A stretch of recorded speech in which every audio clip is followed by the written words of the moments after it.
బత్తాయిలో సమస్యలు ఎందువల్ల వస్తాయో మీకు తెలుసా? అయితే మేము అడిగే ప్రశ్నలకు మీరు సిద్ధమా? మేము అడిగిన ప్రశ్నలకు ఎన్నిటికి సమాధానం చెప్పగలరో కింద కామెంట్లో తెలపండి. 1. బత్తాయిలో మొగ్గ తొలిచే పురుగు బర్డ్ వామ్ ప్రధానంగా ఏ దశలో నష్టం కలిగిస్తుంది? ఏ. కాయ కోసే దశలో, బి. పూత మరియు మొగ్గ దశలో, సి. చెట్టు ముసలిదైనప్పుడు, డి.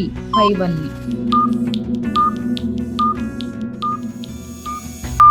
Answer B. పూత మరియు మొగ్గ దశలో. 2.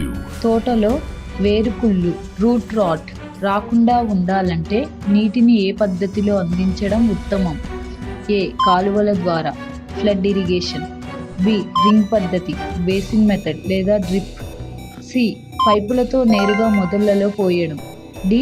ఏవి కాదు. Answer B. రింగ్ పద్ధతి. 3.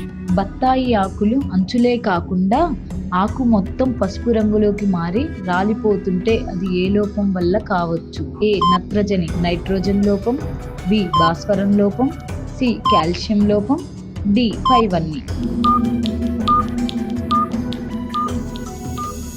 ఆన్సర్ ఏ. నత్రజని. 4. కాయలపై తుప్పు మచ్చలు రస్ట్ మైట్స్ కనిపిస్తే పండు లోపల రసంపై ఎలాంటి ప్రభావం ఉంటుంది? ఏ. రసం తగ్గిపోతుంది, బి. రసం పుల్లగా మారుతుంది, సి. మార్కెట్ విలువ తగ్గుతుంది, డి. ఏవి కాదు.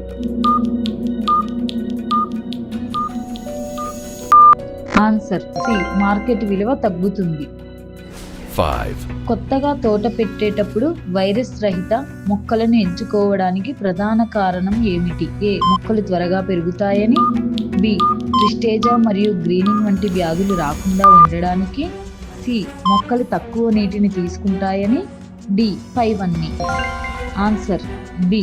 ట్రిస్టేజా మరియు గ్రీనింగ్ వంటి వ్యాధులు రాకుండా ఉండడానికి. Subscribe now and press the bell icon. Never miss an update.